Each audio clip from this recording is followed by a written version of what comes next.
Hi, I'm Bob, And I'm Sherry. and this is Mostly Politics with Bob and Sherry. And today we're going to interview Rico Elmore, who is running for the state representative in the 16th district, which include mostly Beaufort County. Rico right now is on active duty with the Air Force on an undisclosed location. So thank you so much for accommodating us for this interview.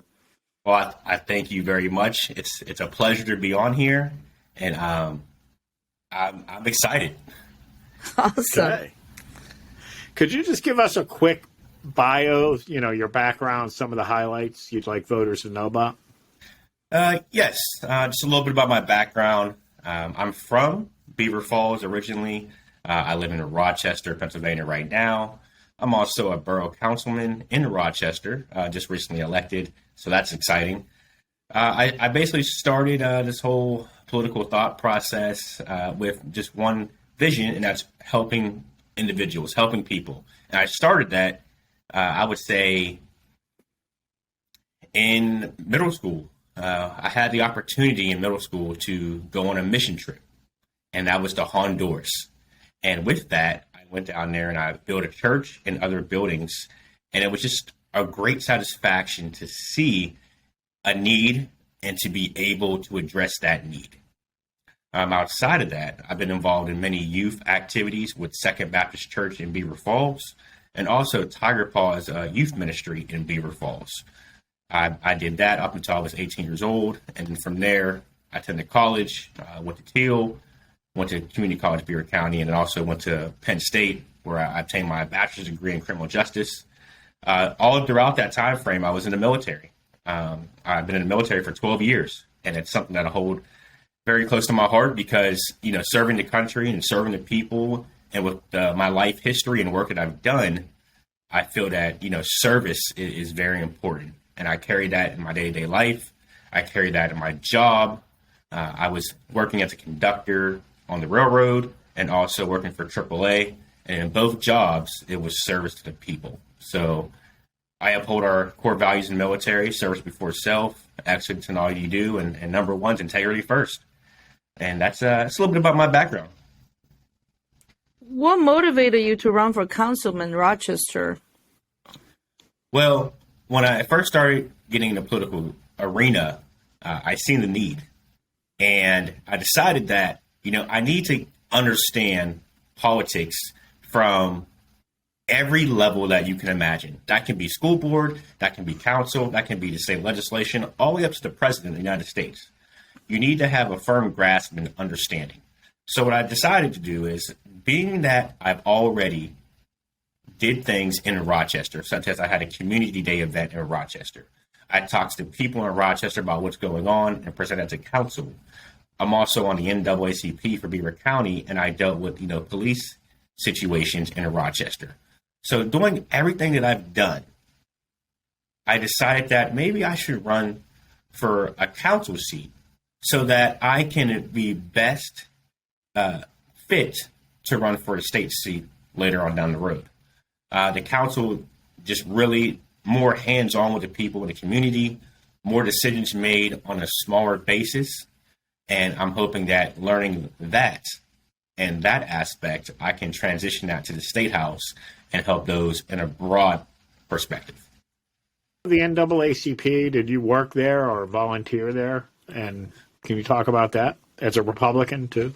Oh, yes, no, that's no worry. The NAACP organization in itself, from the Beaver County standpoint, doesn't see, any political Republican, Democrat, independent, green, libertarian. It doesn't see any political party, just the need to help the people. And being the NAACP, I was a volunteer, so there was no payment behind it. I didn't get any perks. I didn't get, any free food. There was nothing that brought me into that organization besides the fact of helping people. My position there was dealing with the community. So it's like a community coordinator, community outreach. That was my position, and I still hold that position till today, and I will continue to hold that position because in my life, you don't just do one thing and then leave it and go to the next. So doing things for the community is something I would always loved to do, and the NAACP allows me to do that. As I had mentioned earlier, the dealing with the police and the NAACP, what I do in that manner is, say an individual has a police incident where they believe the police did wrongdoing or the individual did wrongdoing, and they feel that their civil rights were violated. So they'll come to the NAACP in Beaver County, and they'll present a case. So they'll fill out the paperwork, I'll get the information, and then I'll investigate. I go to the police station, I talk to the police that were involved, I gather records on behalf of the plaintiff or defendant, and I take all that information. It's almost like I'm a lawyer, but I don't get paid the big bucks. And I do paralegal work, but I don't get paid either for that either. So I got to figure out something. But I do all that information gathering, and then I present that to the district attorney. And the district attorney makes a decision on was there criminal negligence, was there a criminal case that needs to be pursued against the police, defendant, prosecution, what's going on both sides of the aisle. And ultimately, that decision will then go to the individual who made a complaint. All in the meantime, I'm in constant contact with the individual who made a complaint, letting them know how the court case is going, what's happening. And I've dealt with maybe 5 to 7 cases of police complaints. Some of them get settled outside of trial. Some of them, they just disappear because there's no legal action that needs to be taken against the police or the defendant. And a couple that have went to court, I have taken 2 to court and won both cases. So it's all about, it's not about the money. And that job really creates that mindset where, I'm not getting paid to do this. So doing it for the people is the right reason. Do you appear in court? I do. It's quite the show, because I go to court and then I have 1,000 lawyers asking me, "Are you a lawyer? Do you practice? Where'd you go to school at?" And I'm like, I went to school for criminal justice. I have a bachelor's degree in that, and that's it. But there's an attorney there as well, right? You're kind of okay. So I speak with the attorney. So the attorney presents the case. I don't step on the attorney's toes. I kind of bring a different light, a perspective of a way that maybe attorney may not have looked at, district attorney may or may not have looked at. I kind of present that aspect to the case. Okay. That's a very interesting position. Now, you mentioned you work with the police, you work with the victims, and the people that are accused. Now, being a African-American man, and there's a lot of talk about systemic racism, especially from the police against black male, and you're a young black male. What are your thoughts on that? So the systemic racism from the police and minority and black individuals, I believe, is something that has transpired through the years based on what you see on TV, based on the environment, based on just, circumstances. That can be poverty, that can be schooling, education, etc. There's many factors, there's many variables that are involved in a situation between police and black or minority individuals, and also systemic racism. But as a whole, I see it as, if you are not portraying a guilty individual, if you are not portraying a stereotype, if you are not portraying anything other than who you are, if you're following the law, if you're a law-abiding citizen, if you're doing what is correct and not wrong, there is no reason that I can see to say that a cop or police is racist. Now, on the other side of that coin is, there are racist people in the world. If we didn't have racist people, then our world would probably be perfect right now. But sometimes there are racist people. And in that, they get jobs such as police officers, as lawyers, judges, trash collectors. They're in every facet of life. When an individual comes, and myself, especially as a young black male, when I come and I'm involved in situations like that, I stand on the side of the law. A police officer comes to me and approaches me about it. I ask them, they ask me a question. I give them a response. I don't, if you get pulled over, I put my hands up. I put my hands to my steering wheel. I don't make any quick movements. I answer all their questions. Yes, sir. No, sir. Yes, ma'am. No, ma'am. I use the mannerisms that I was taught as a child growing up. And in every situation, I have been either let go, I get a ticket, or there's no issue. And let me make sure I put out there that I don't get pulled over or have interactions with police very often. So I just want to put that out there. You're running against a white guy, a 13-year incumbent Democrat. Yes. Can you reach out to Democrats, maybe African American or otherwise, that care about those issues? Even though you're a Republican, is there a way you can reach them? So a way to reach individuals who are Democrat, who are Black, who believe in the Democratic policy and the way of life, and they walk the line on Democratic values. My objective is to let them know there's another way. There's a choice in which you have a choice in every aspect of life. Whatever you do is a choice that you're making. My question to everybody is the fact that, are you satisfied? Are you happy? Is your family taken care of? Is there a good environment for your kids and their education factor under the current leadership and administration? And I say, okay, if there's a no to any of those answers, that's one reason why you should look at the other side versus voting the same way you have been doing, if that's the way you've been doing. I tell them that this is what I'm doing. And I have a plan. I have the fact that I have a criminal justice organization already drafted up, already on the county level, and it's the pardon hub of Beaver County, which helps individuals who have been incarcerated, who have came out of the system, who want to do better in their lives. So the system and program that they go through allows them to do that. This is what I did. I messed up. I have changed my life, and I want to get a pardon from the governor of Pennsylvania to say that I've learned from my mistakes and I'm going to make a change. And the governor says, okay, you know what? I believe you. I trust you.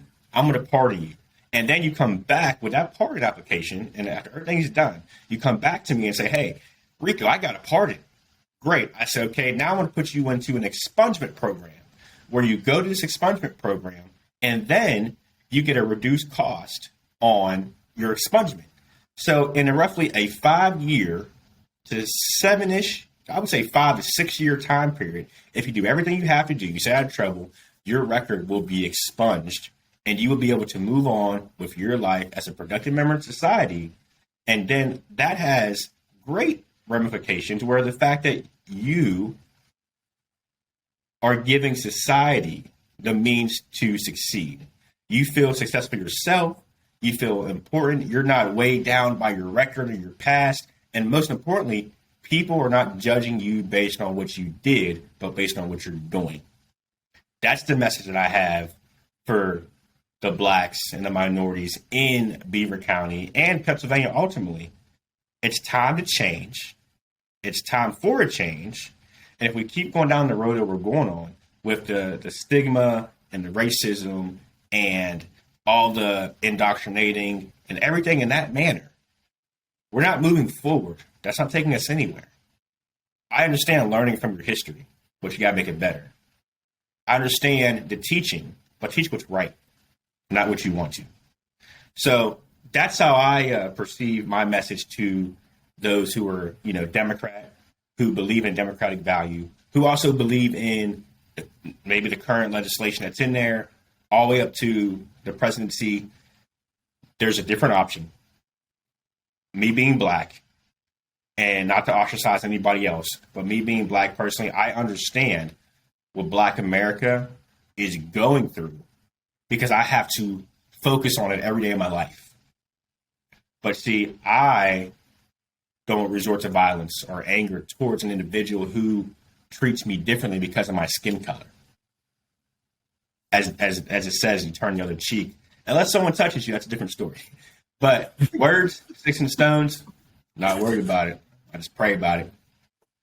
So running for state rep, can you tell the audience how many signatures you have to gather, and being your active duty, how did you gather all those signatures? You must have a lot of volunteers out there helping you. Well, getting signatures for state legislation is very hard because it's in the coldest months, except probably this year when we had sunshine in December. It's tedious. You're knocking on people's doors you don't know. And by the way, with me being deployed overseas, it was hard. I had a lot of trust and faith in my team, and they came through. The total number you need is 300 signatures from Republican voters, and they have to be registered Republican. Sorry. If you have Democrat signatures, then they can cross them out and they don't count. So you need 300 registered Republican signatures to run for the Pennsylvania State House. We turned in over that. We turned in over 400 signatures. So I had a team that went out door to door, and I assumed they were nice. So because we got there, we got our signatures, we got on the ballot, and then people called me and texted me and emailed me, and I'm like, I can't answer your text messages or phone calls because I'm overseas and it's going to cost me $5 a minute just to say thank you. So we were just all on the emails, but we did a lot of emailing back and forth with the team. I had a great campaign manager, Krista Vargo, who really gets out there, organizes and gets people together. I appreciate her. My girlfriend, Samantha, she gets out there. There were times where it was raining and cold, and I said, just carry an umbrella, bundle up, because at the end of the day, if you believe in me, I believe in you. We're all going to win this together. It's just not about me. It's about everybody in District 16 and ultimately Pennsylvania. So strategy worked, and we did it.